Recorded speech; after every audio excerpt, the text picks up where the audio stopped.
Greetings, everybody. This is Dr. Adam Rindy, and welcome to the next episode of the One Thing podcast.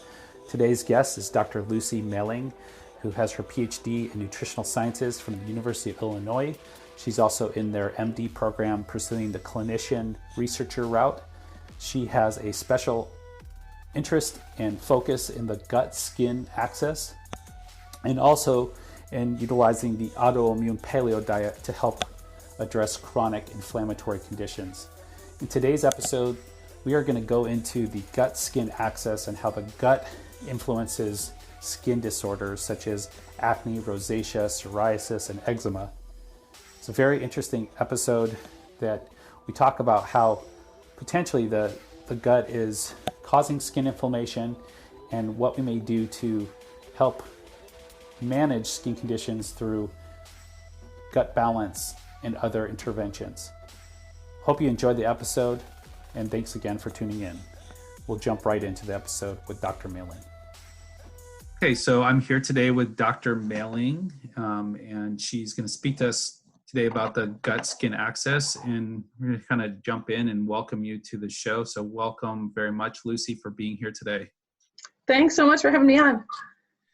You're welcome.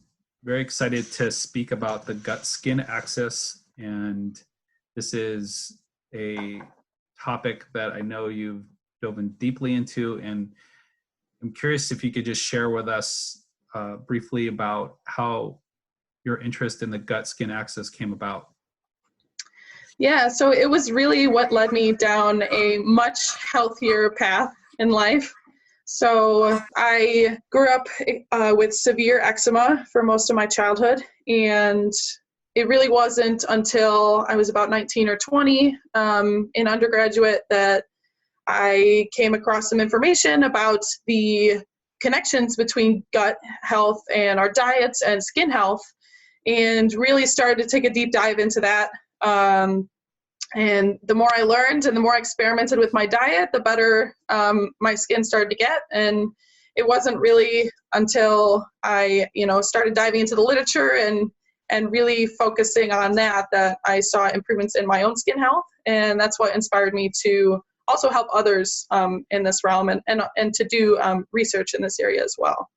Mm-hmm. So what have you learned so far?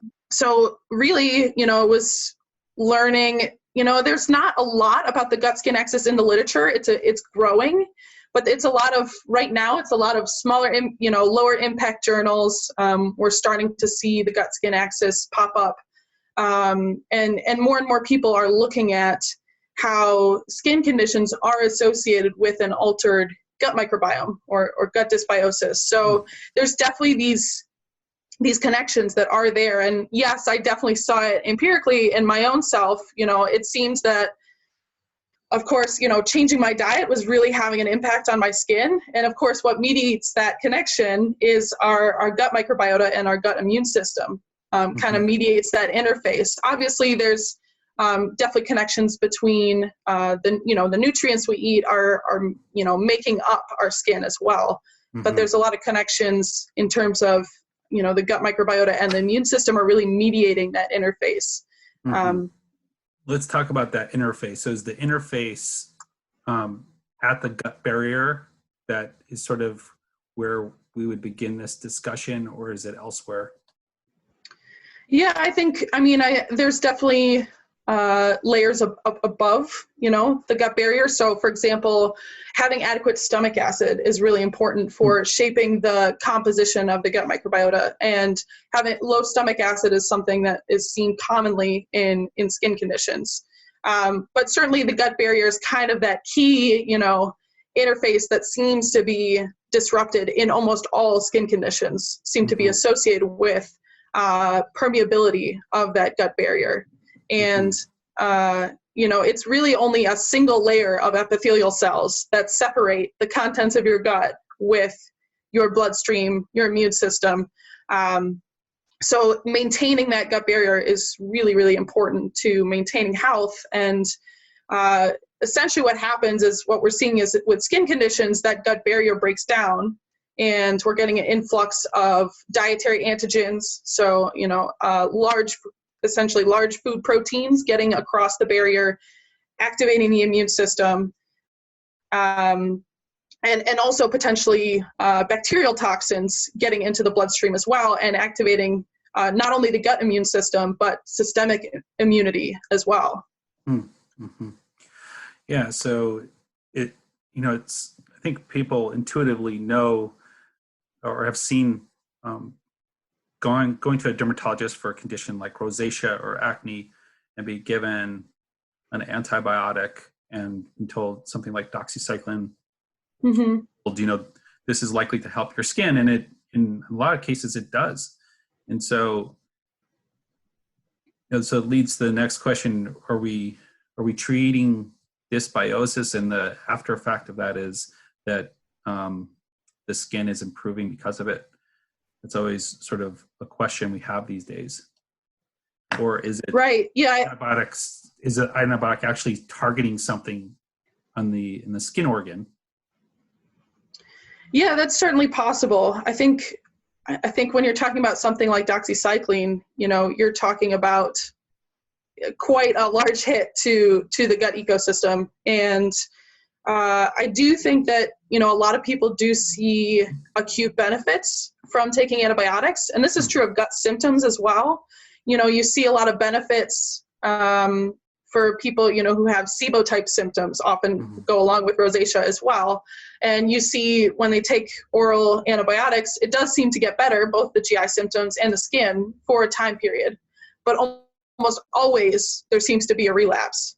Mm-hmm. And that's really because it's not addressing the underlying causes. And actually taking antibiotics may be, further exacerbating the problem, even though it does provide symptom relief in the short term. Mm-hmm. It may stress the gut epithelium and also reduce the diversity of the small intestinal microbiome over the long term. Mm-hmm. Okay.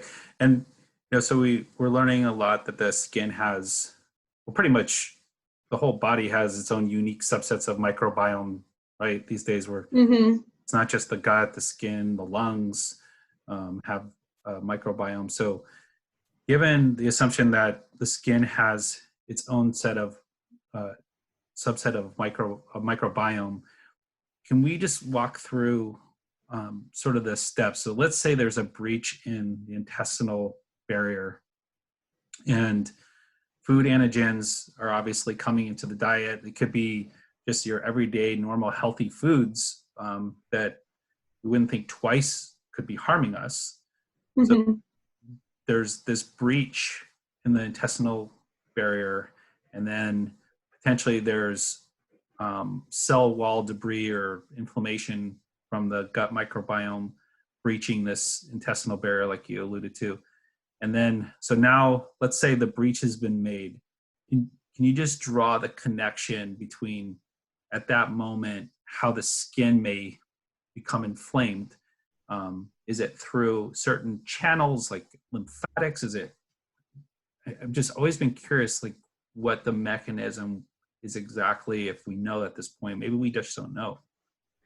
Yeah, so there's a number of potential mechanisms, and it's really interesting because it may be a combination of all of them. There was a 2011 study that found that when you have those activated gut immune cells, they can actually be reprogrammed and migrate to the skin if you have some kind of exposure on the skin that's similar to the exposure that occurred in the gut. So they're definitely, at least this has been shown in animal studies that they've shown that then that can elicit an allergic immune response in the skin that shortens your skin lipids and reduces your skin barrier function.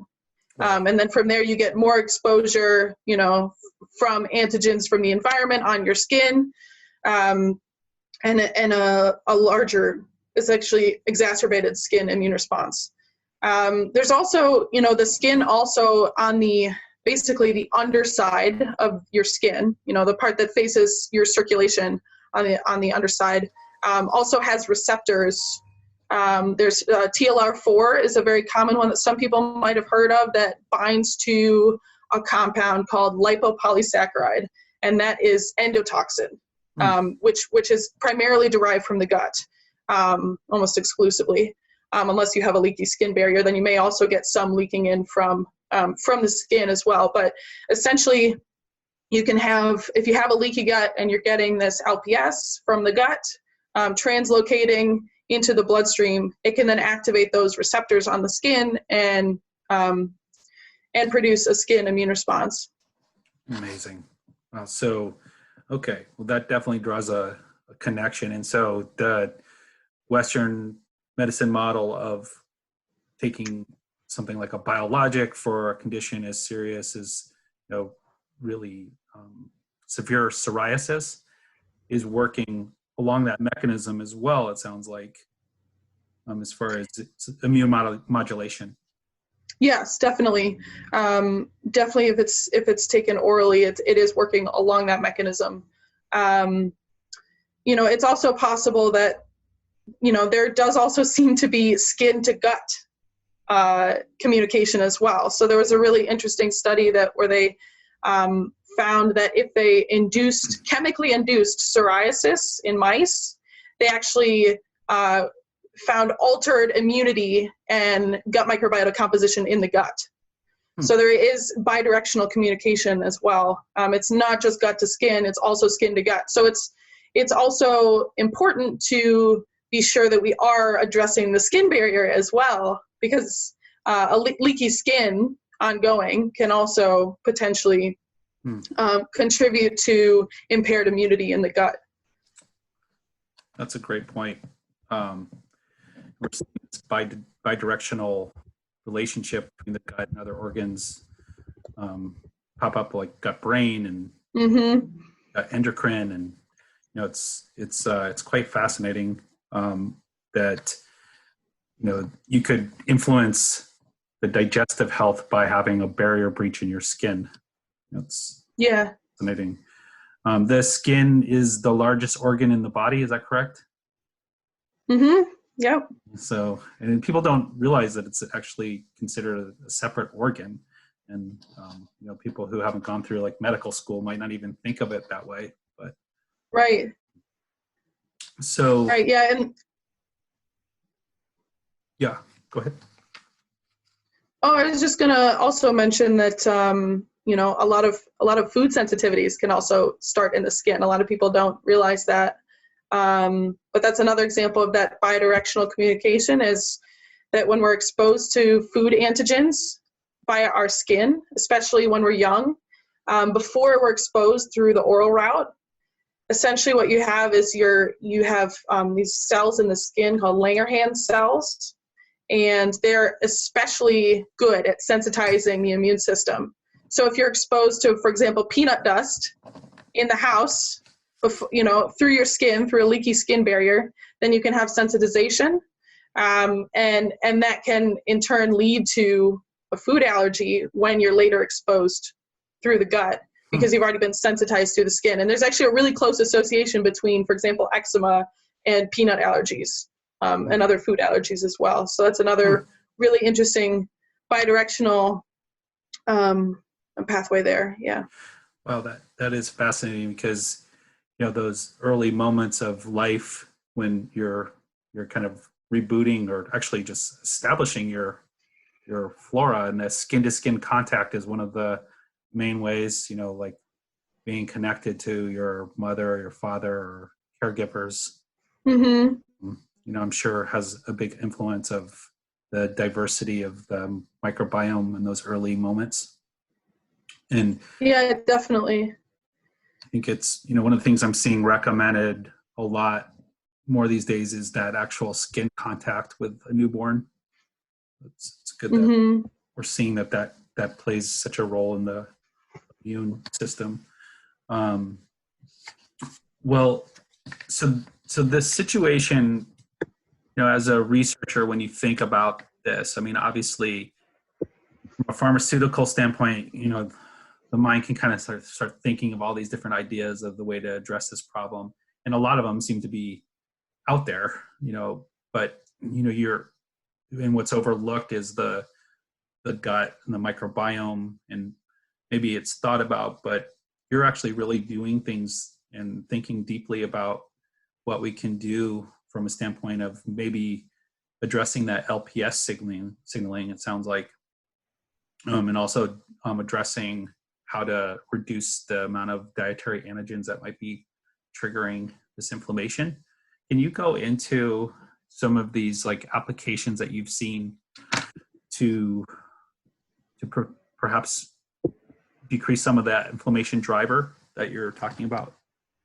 Yeah, certainly. So, I mean, really, it's coming back to maintaining the gut barrier and trying to strengthen the gut barrier. And, you know, we can certainly talk about different supplements and, you know, things that people are very interested in that they can just take and, you know, seal that up. But it really, I always stress that it really starts with the major pillars of health that, you know, we all talk about in integrative medicine, which is, you know, getting the diet, healthy diet, exercise, sleep, and stress management is really key to maintaining that gut barrier.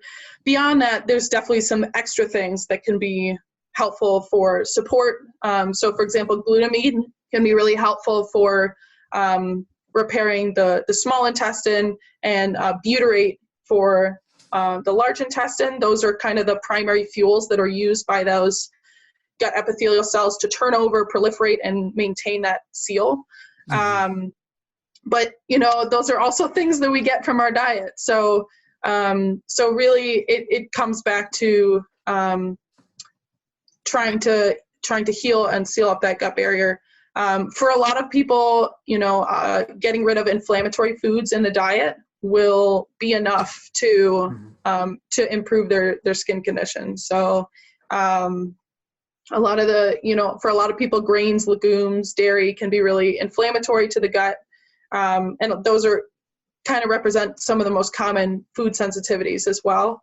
I often also find that for some people, taking it a step further and going to something like the autoimmune protocol diet can be really beneficial for a short period of time to identify different food sensitivities. Because essentially, once you have that gut activation of the immune system to these various foods, you kind of have to get the foods out that are causing the most inflammation for a short period of time so that you can kind of bring down inflammation, really get the gut to a place where it can repair, and then you can kind of often reintroduce those and you won't have the same sensitivity to them after the gut barrier is repaired, and there's not that same ability for the immune system to directly interface with the food antigens that are coming in. So we're actually working on a study right now to look at the effects of the autoimmune protocol in eczema and psoriasis, and we'll also be looking at the gut microbiome and gut barrier function and how that changes with the intervention. So that's kind of it's a comprehensive diet and lifestyle intervention, but it's focused on the autoimmune protocol. Okay. So that's kind of my first general approach, is to really look at the diet and lifestyle components and make sure those are sorted out, because that's gonna be the biggest thing that moves the needle in terms of, you know, we can look at all these nitty-gritty pathways and try and find some place to intervene, but you know, it really starts with those pillars of health. And then, you know, for those people who have those in place and are still experiencing symptoms, then we can certainly try and, you know, go to a more reductionist approach and find things that might specifically target some of these pathways. Okay, so basically, like the common skin conditions such as rosacea, acne, eczema, psoriasis, this is where you would start for all of the above conditions. So sort of it's looking at the gut barrier, looking at inflammation drivers in the diet and in the microbiome. That's kind of like your pillars. Yeah, definitely the pillars that seem to be common across skin conditions. There do seem to be some, you know, there's definitely nuances for the different skin conditions. For example, with acne, a high glycemic index diet really seems to contribute to acne. So I'd also focus on blood sugar regulation with acne. And dairy intolerance seems to be really big for acne. Hormones can also play a role there, so I might also look into there, but in terms of the gut-skin axis in acne, it's really looking at the glycemic load, dairy proteins in particular. Rosacea is kind of more of a mixed bag. Usually we do see, for a long time it was thought that rosacea is closely associated with SIBO. Now our whole concept of SIBO is really changing in the last few years. And, a lot of those studies were based on culture, meaning that we kind of need to re-evolve our thinking around SIBO. And I'm hopeful that we'll see more studies that are looking at the small intestinal microbiome and things like rosacea and acne that were originally tied to SIBO, but now, it may just be more small intestinal dysbiosis or potentially, maybe carbohydrate malabsorption in the small intestine that are contributing most of those. And then when we're thinking about eczema and psoriasis, it seems to be more of almost like an allergic inflammatory phenotype. And in that case, food sensitivities are really big. Histamine can be particularly implicated in those. So histamine is a important immune signaling molecule, but often tends to be particularly high in folks who have eczema and psoriasis. And a lot of that is derived from excess histamine production in the gut from an kind of a dysbiotic gut community producing too much histamine. And then of course stress is huge, especially in honestly in all skin conditions. That kind of gets back to there's bidirectional communication between the gut and the skin and the gut and the brain, but there's also this gut brain skin pathway whereby stress is mediating changes in the gut, and that's affecting the skin. Yeah. And I want to talk a little bit more about that in a bit, because I also want to just mention that having a skin condition is an extremely emotional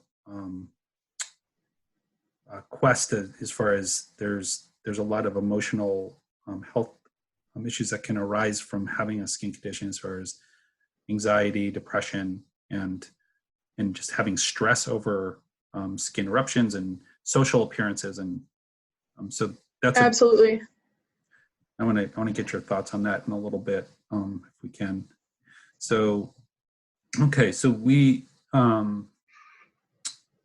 sort of at this point, I'd love to hear your assessment tools, because back in the day, we would just sort of assume maybe this is going on, and we would just start by treating the gut and potentially supporting the body. But now we have new tools to help us with making more precise recommendations or tracking our progress. What's your take on some of the tools, and which ones do you like to use when addressing this problem? Yeah, so I really do like to do comprehensive stool testing is probably the major one that I like to look for in terms of gut or skin conditions. I was using GI map. I'm currently reevaluating new options that are using metagenomics, because I think the field is moving this way, and the metagenomics has the potential to be much more accurate and is coming down in cost significantly. So that's essentially where they basically grind up all the DNA in the fecal sample and are sequencing everything. So they're getting down not only to the genus level, which is what a lot of other tests are doing, but they're getting down to the species and the strain level. They can also look at yeast, parasites, archaea with a great degree of accuracy. So currently reevaluating new options, especially in the wake of some changes with some of the stool testing companies. So I'll have more to announce in that regard soon. But that's kind of what I'm moving towards. And I do find that useful because, there are a lot of people who, they have all the diet lifestyle in place. They're still really struggling with their skin condition. And in that case, comprehensive stool testing can sometimes identify things like parasitic infection, yeast infection, or just, severe bacterial imbalances that are potentially contributing to their skin condition. And treating those can be really important to restoring gut health and skin health. Mm-hmm. Okay. So that's kind of the major one. And then I also like organic acids testing as well, since this can essentially give us a window a little bit more into the small intestine potentially, because this is essentially looking at what gut bacterial products get across the gut barrier and into the urine. Right. And so we can sometimes see some overgrowth that we wouldn't see with stool testing, because the small intestinal microbiome is way different than the fecal sample. So that's also sometimes helpful to look for yeast overgrowth or Clostridial overgrowth. Mm-hmm. Okay. I didn't hear you mention anything like leaky gut testing, such as lactose mannitol or zonulin tests. Are you using any of those as well? Yeah, so the lactulose mannitol test, I think is great. It's the gold standard for assessing intestinal permeability, and I do use it in my research studies quite a bit, where we're trying to show that an intervention does improve, the gut barrier function. In an individual that I'm working with as a client, I don't necessarily find it useful because it doesn't tell us why the gut is leaky, or it doesn't really give us any actionable information other than telling you your gut's leaky, which is likely when you have someone come in and they have a skin condition, it's almost guaranteed that they have some degree of intestinal permeability. So having a number to it, unless it's going to motivate that patient more, unless it's going to motivate that person, or you really want to track the ability of a certain intervention to heal up the skin, or heal up the gut barrier. I don't find it useful, especially when, a lot of times for functional tests like this, where, it's already coming out of the client or patient's pocket. So, sure. So I kind of prioritize the comprehensive stool testing, organic acids testing, and, like a full blood panel, before anything like the intestinal permeability testing, even though I think it's very useful in the research setting. Yeah. As for zonulin, I've seen quite a few studies that call into question whether it's clinically useful. So there's definitely a lot of fluctuation in zonulin levels even throughout the day that's been shown. So some question as to whether measuring zonulin antibodies is more stable and a more clinically accurate picture of what's going on. So I am not typically a fan of zonulin just because there seems to be a lot of variability. Certainly, if you got a zonulin result and it was off the charts, that's probably indicating that there's, an issue going on there. But, it seems to be too variable to use it to track anything useful. Yeah, that makes sense. And then since we'll get into the AIP in just a little bit more, but if someone, sort of is in the food intolerance camp, are you doing anything with food sensitivity testing? Or are you more doing that through elimination diet kind of approaches? Yeah, great question. So the elimination diet is definitely the gold standard for determining food sensitivities. So that is typically what I recommend. If someone is unwilling to do an elimination diet, then I might consider food sensitivity testing. But I always kind of take the results with a grain of salt. So it might identify particular things that you could, think more or be more aware when you eat those foods, am I potentially being triggered by this? But then you have the whole placebo effect with food intolerances as well. So it's a little bit difficult to know. I don't generally start with food sensitivity testing. I'd usually go with the elimination diet over that if possible. That makes sense. And your elimination diet is more along the lines of what? Just basically implementing like an AIP, autoimmune paleo protocol, or do you do like a structured elimination diet with more groups than the AIP? No, typically I would have someone start with a paleo template diet first, because often a lot of people can see, especially if they're starting from the standard American diet, often just switching to, a nutrient dense paleo type diet can be enough to reduce skin conditions. If that's not enough, and it seems like food sensitivities are likely, then I would probably do an autoimmune protocol type diet. I've seen that to be most useful. There's a lot of resources around it as well, which makes it a little bit easier to implement. And also personally, I tried many different diets for my eczema, and I found the autoimmune protocol to be extremely helpful for me personally. And so I also have, my personal experience with it that helps me to aid clients through it. And then of course we're doing this study with it, and for the study I've teamed up with Angie Alt, who runs Autoimmune Wellness. She's got a lot of experience with AIP, and even has put a lot of folks with eczema and psoriasis through it and seen a lot of benefits for it herself. And so now we're trying to show that with peer-reviewed research. So there's certainly other elimination diets that could be helpful, but I found that the autoimmune protocol seems to work well for a lot of people. Okay, so let's talk about what the autoimmune paleo diet is, and also how it works and why it works. Yeah, so it's essentially, so it removes, like paleo, it removes dairy, legumes, refined sugar, grains, but it also removes eggs, nuts and seeds, nightshade vegetables, caffeine, alcohol. I think I got everything there. So it removes some other foods that are potentially inflammatory to someone who has severe gut inflammation.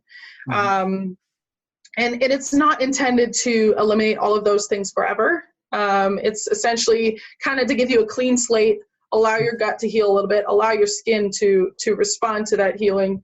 And then you essentially systematically reintroduce foods to assess your response to them. Once you kind of have that clean slate, you're much more able to assess your response to each of these food groups individually. Okay, and I imagine that time frame is different for everybody. It's like it's flexible as far as how you move along that continuum. Yes, definitely. So some people just do about 6 to 8 weeks on the autoimmune protocol, sometimes 10 to 12, and then proceed to reintroduction. Other people are finding that they really get symptom relief on the full AIP protocol and end up staying on it for a longer time. So actually, myself, I ended up on the full autoimmune protocol for about 7 months before I started intervention, but I was starting from a place where I had about 80% of my body was flared with eczema when I started the autoimmune protocol. So if that wasn't the case, maybe I would have been on it for a shorter period of time. And I typically see people don't need to be on it for that long before they can start reintroductions, at least of some of the foods. You might, through that process, you might find that eggs are a particularly bad trigger for you.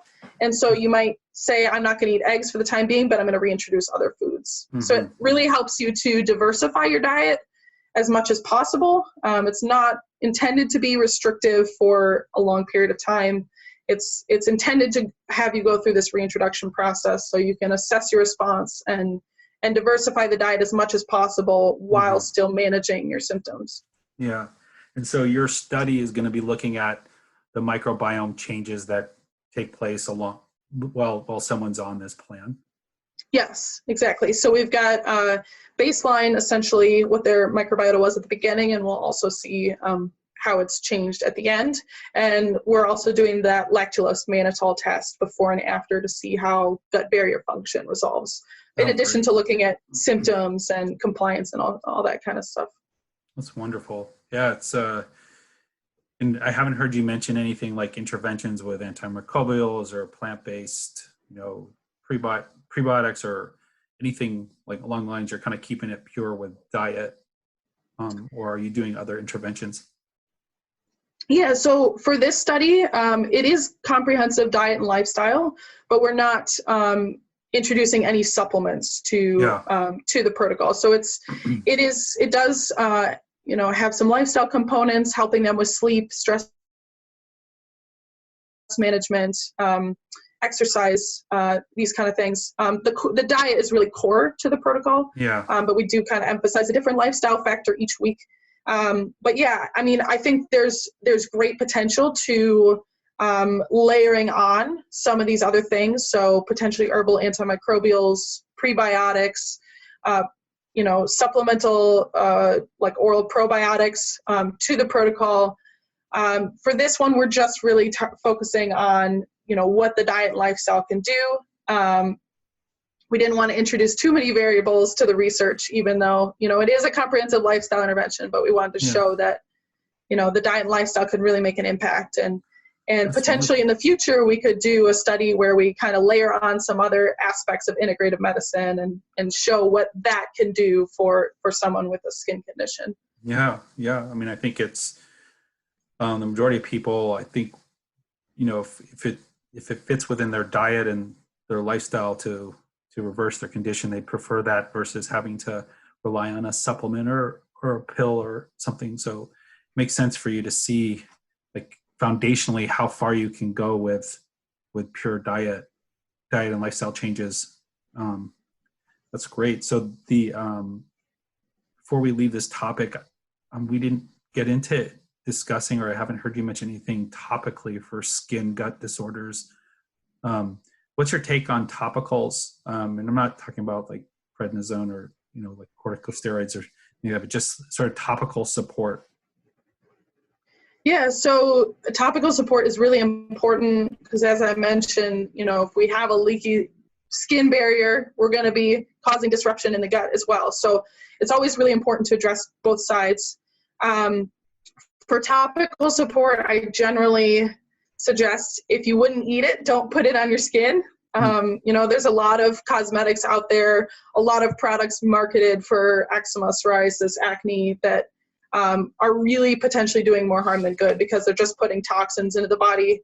They're just, they're overloading the liver. They're potentially interfacing with the gut.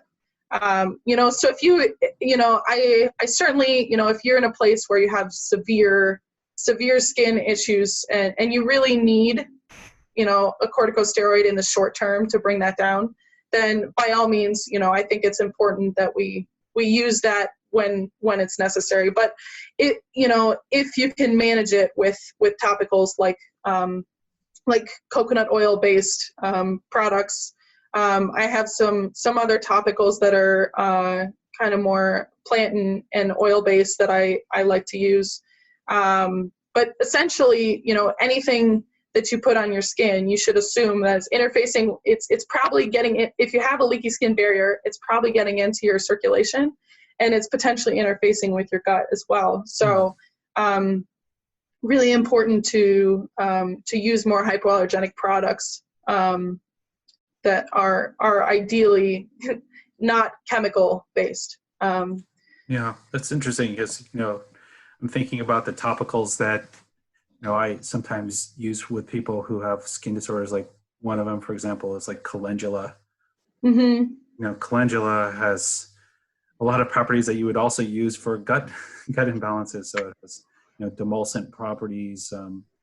It's lightly antimicrobial, and it has one of these like entourage effects that you would think about with herbs, or it has anti-inflammatory properties. Right. So that makes a lot of sense, and it's a good way to think about it. And it's also interesting, like with fungal issues, a lot of people are using like coconut oil topically, Mm-hmm. and lauric acid, we know, which comes from coconut, is strongly antifungal. And coconut's used in a lot of bases for skin products. Mm-hmm. Yeah. It's an interesting way to look at it. I've actually never looked at it that way, and that's really eye-opening for me.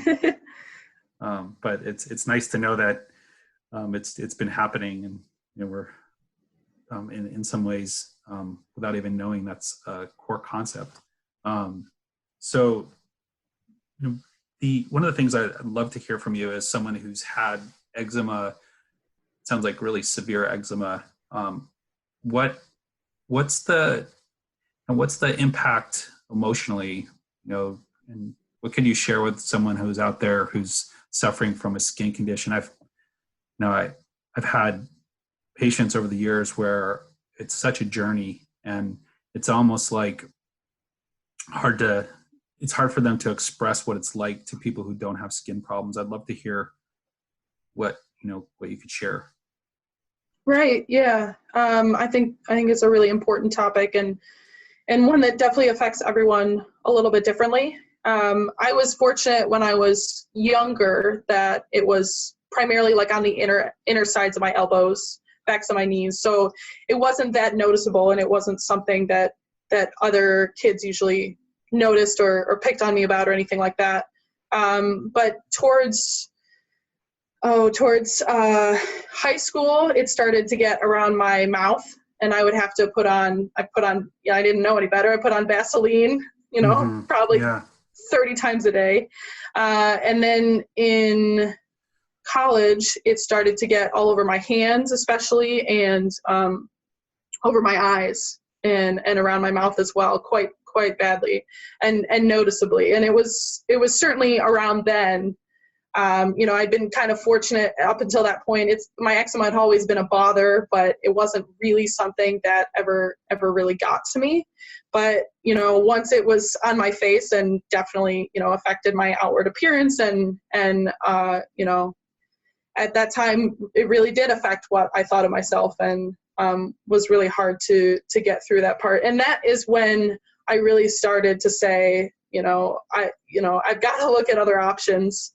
And actually my older sister, knew it was really starting to get to me, and suggested that I look into diet more, because she kind of jumped on the paleo bandwagon a couple months before that, and was getting really interested in diet and health. And she suggested to me that I start trying to make changes. And that was what really motivated me, was that I was starting to experience a lot of, negative feelings about myself because of the eczema, and I felt like it affected how other people saw me, and that was definitely really hard, and was really important to realize that there were a lot of other parts of me that people liked, and I didn't have to worry about that. So it was definitely a very difficult time. And it definitely helps me relate to other people as they're going through that and experiencing that. Yeah. And, I think also, people get to a point where, they do go to the extremes of treatment, because there is a lot of desperation. And I think it's good that you're out there saying, well, maybe this is something you could try before you go to higher force therapy, or what have you. Or a conjunction. There might be some better outcomes. Yeah, and I'd also say that part of it is really, like, it really does kind of force a journey towards self-acceptance, and I think that's a really important part of the healing process, and actually not one that I totally even found until after I had cleared my eczema. So I would say that I was quite hard on myself in terms of what my skin looked like for a long time. And it did motivate me to do these diet and lifestyle changes and to get better. But it wasn't, I would say I didn't really achieve full solid remission until I'd addressed some of the psychological baggage, for lack of a better word, that had come along with that entire journey and having to go through that. So, I think it's really important that, that people with skin conditions do have some mental health support as well, because it can definitely affect the healing process. Yeah, it's really great to hear you say that the self-acceptance came first, or the process of self-acceptance and you tried to address that first, even before your skin, maybe came along with more improvement, because, I guess people with health conditions throughout their life, or changes in their appearance, self-acceptance is it's a key component of healthy aging and just healthy that we experience in life. So that's really remarkable that you did that. And I think it's a really healthy message. So thanks for sharing that. So before we conclude here, maybe you could give us a few take-home messages on this topic and the gut-skin axis, or anything that you'd like to share just to kind of leave us with, and then to hear you share more about what you're up to today and how people can follow your work or get involved with some of the projects you're involved with. Sure. Yeah. So first, I would just say I think it's really important for everyone to know that there are other options out there for treating skin conditions. It's not just what your dermatologist can offer. There is great potential for diet and lifestyle to make huge changes in skin conditions, and I encourage people to explore diet and lifestyle aspects more. Really work on managing stress, getting that self-acceptance and that mental health piece is really important. Getting social support is really key. And if diet and lifestyle isn't enough, then look into addressing potential underlying gut pathologies. So find a functional practitioner who can help you to identify whether you have fungal overgrowth or parasitic infection going on, because addressing those can really make a huge difference in your skin health. I really appreciate the opportunity, Adam, and I hope this was helpful to people. It was helpful, and I'm sure I learned quite a bit from hearing you take us through from the science perspective and then the application perspective. So thank you. And and can you just share how people could keep in touch with you, follow you, or get involved with some of your research? Yeah, so people can find me at ngmedicine.com, ngmedicine.com.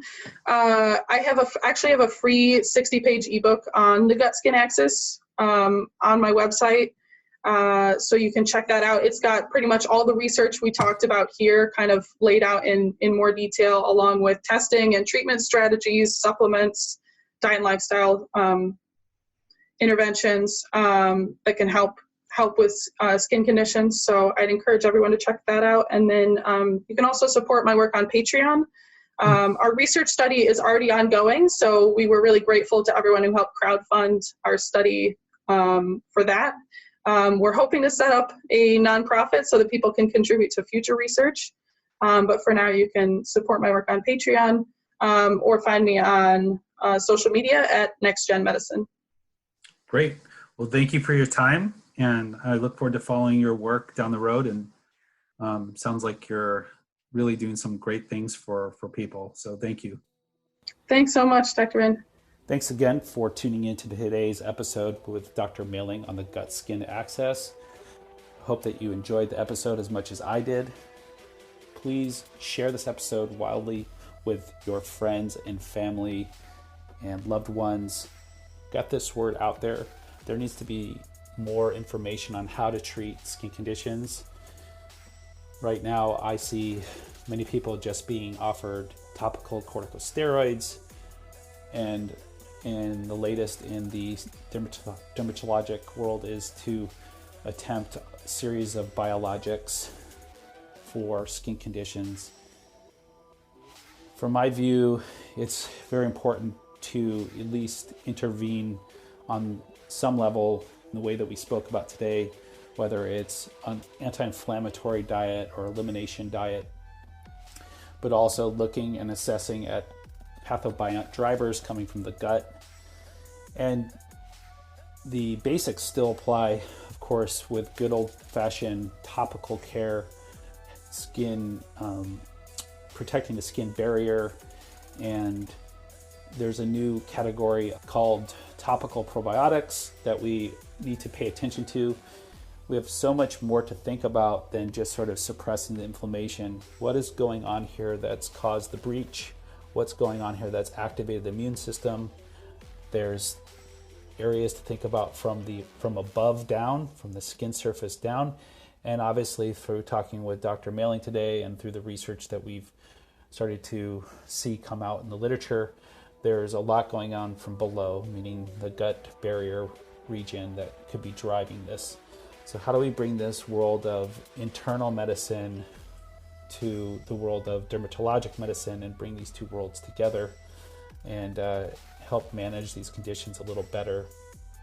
Are wanting to feel better, wanting their skin to appear better, and oftentimes are betting on the outcomes for.